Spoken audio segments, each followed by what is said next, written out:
8월 26일 SK바이오팜 주가 들여다보겠습니다. 오늘 현재 바라보고 있으니 SK바이오팜의 이제 거래량이 제가 생각하는 거래량의 영역으로 들어왔습니다. 20만 주 미만의 거래량이 달성됐죠. 이제 앞으로 가격 조정보다는 기간 조정의 흐름으로 이어질 소지가 많습니다. 이제부터는 서서히 주가가 잠시 출렁거려서 밀리게 되면 진입 시점이라고 봐도 좋습니다. 이 주식이 10만 주 미만으로 떨어질 리는 없겠죠.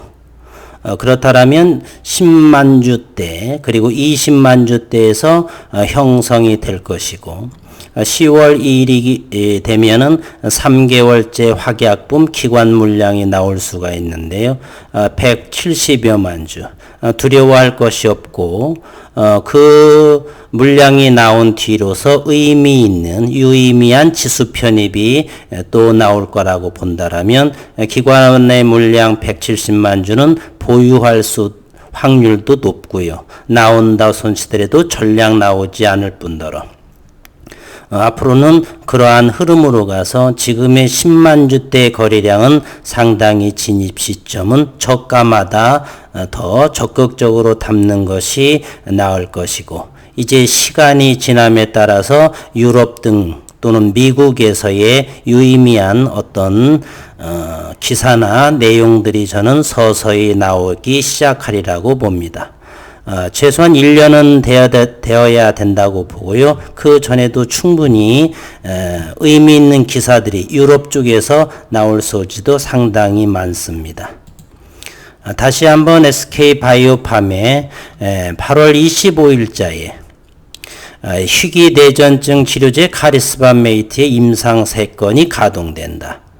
SK바이오팜의 대표적인 신약으로는 세노바메이트죠. 그리고 솔리암페톨 그리고 세 번째로 바로 카리스바메이트입니다. 희귀 소아대전증 치료제로 개발 중인 카리스바메이트의 새로운 임상 시험을 진행한다. 내년 예정인 3상 임상과 미 FDA 신약 허가 신청을 위한 자료를 사전에 확보한다는 목표이다. 현재 임상 1, 2상 진행 중에 있으며 FDA에서 희귀 의약품으로 지정받았고요. 세노바메이트와 솔리암페톨을 이을 성장 동력 차기 신약으로 미국과 아시아 시장에서 직접 판매한다는 SK의 구상 중에 있는 약품입니다.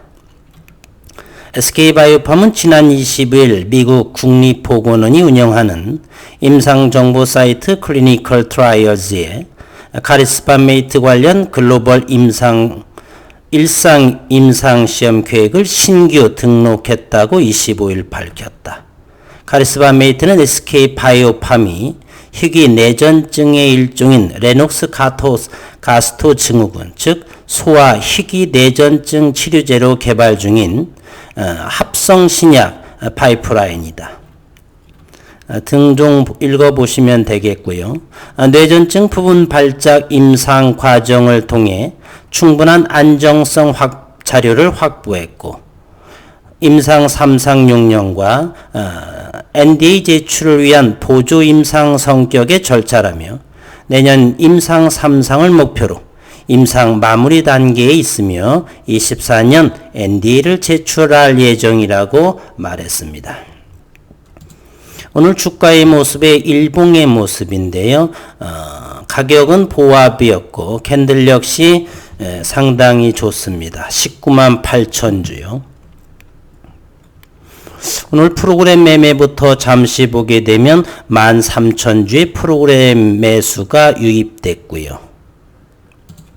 외국인은 현재 지분은 170만 주. 제가 170만 주나 180만 주 선에서는 외국인은 더 이상 공격적으로 매도할 수 없다. 이유인즉슨 여러 가지 의미 있는 지수 편입의 가능성이 있기 때문에 더 이상 물량을 더 줄일 수가 없다 말씀드렸습니다. 따라서 170만 주 또는 180만 주 2%의 외국인 지분. 더 이상 팔기 어렵다. 저는 이런 견해를 가지고 있습니다. 수급 상황도 최근 한번 다시 들여다볼게요. 외국인은 3일째 소량이지만 좀 사들였고요. 170만 주 밑에서는 사야 될 상황이라고 저는 생각을 합니다. 그리고 지켜볼 것은 연기금에 오늘은 2,800주 정도를 판 모습이고요. 수급 상황도 역시 큰 매도와 매수세는 없는 상황에서 모든 시장 주체, 기관, 외인, 개인들 전부 관망의 모습, 즉 가격 조정보다는 기간 조정의 모습에 이렇게 나타나는 기간 조정 모습으로 흘러갈 소지가 상당히 높습니다. 그러니 가격이 축 떨어져서 다시 손절을 한다든지 그런 상황은 절대 아닐 것이다 라는 무게감을 저는 두고 싶습니다. 이제 차트의 캔들의 모습을 보고 작은 분봉으로서의 시장의 주체들의 움직임을 한 번 더 들여다보도록 하겠습니다. 작은 분봉인데요. 이것이 7월 2일부터 현재까지의 시장에서의 움직임, SK바이오팜의 주가의 모습입니다. 최근 코로나 확진에 의해서 주가가 크게 밀렸죠. 수급 상황이 없는 상황에서 16,000원을 강력하게 지지했습니다. 이 자리는 어떤 자리냐면 두 번째 상한가 자리보다 약간 낮은 자리요. 그리고 여기에 저점 17만원대에 지금 머무르고 있습니다.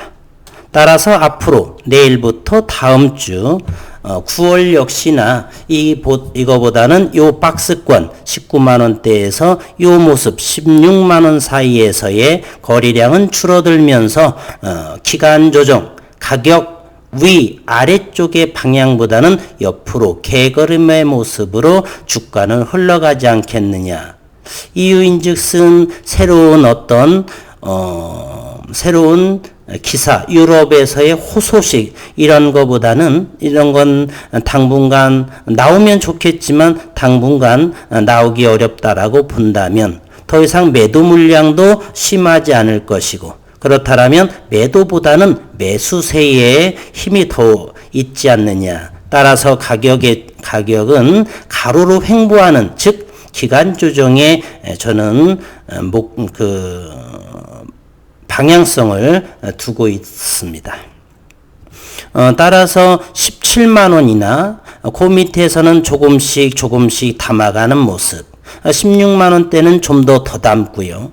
혹시 큰 코로나로 인해서 다시 조금 더 하향한다 손 치더라도 거래량의 모습을 보고 거래량이 크지 않다라고 한다면 조금 몇십 주 또는 몇 주일째라도 조금씩 담아가는 모습이 좋지 않나. SK바이오팜은 한국 최초로 미국 FDA 3상을 에서 신약 출시한 종목입니다. 신약이죠. 이것을 가볍게 14만원, 10만원 이렇게 될 것 같지는 않습니다. 일봉을 다시 돌아와서 본다라면요. 현재의 요때쯤, 즉 요 가격대가 대략 18만 5천원대에서 거래량이 줄기 시작했죠. 요 거래량이 조금 늘어난 모습은 19만원과 20만원 사이에서였었고요. 따라서 18만원 밑에서는 거래량이 개걸음의 모습으로 상당히 적은 거래량의 모습을 보이고 오늘 드디어 17만원에 안착하면서 최저 거래량 20만 주 미만으로 들어왔습니다. 상당히 좋은 모습이고요. 성장 가치 투자로서의 진행이 시작됐다 이렇게 생각을 합니다. 한 번 더 170만 주 10월 달에 기관의 물량이 있지만은 그때 다시 한번 그때 시장 상황을 보고 더 위로 갈지 밑으로 갈지는 그건 그때 가서 알아보는 상황이고요. 지금은 상당히 좋은 위치다. 내일은 좀 더 거래량이 줄지 않을까. 만약에 주가가 오르게 되면 거래량이 좀 더 늘어나겠죠. 익절 물량도 있을 테니. 하지만 현재로서는 주가가 좀 더 밀릴 것이다. 약보합이 될 것이다 라고 한다면 거래량은 여전히 20만 주나 10만 원대에 머무를 거다라는 생각을 해봅니다. 오늘 하루도 수고 많으셨습니다.